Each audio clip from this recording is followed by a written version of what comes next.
มาหาซื้อที่ครับยินได้ยินว่าแถวนี้เขาสิขายที่นะเลยมาหาเบิ่งแต่ก็มาล่ะแต่ว่าหันบ่พอเจ้าของจักไปใส่เบิดเจ้าของเพิ่นก็ได้จังได๋สิเอาซั่นจักเสร็จจังได๋เตรียมเงินมาถุงหนึงพุ่นมีอยู่40 บาทเจ้าของที่ก็หาบ่พอมันสิได้ซื้อกันบ่น้อนี่เนาะ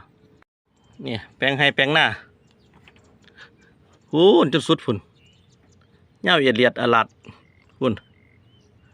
จักสิขายบ่ขายหาเจ้าของก็บ่พอ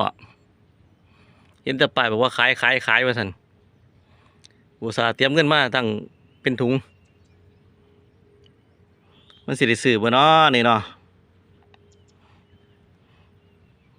คนขายคือบ่อยู่นั่งเฝ้าป้ายคือพวกขายผลไม้นี่บ่เห็นว่าพวกขายผลไม้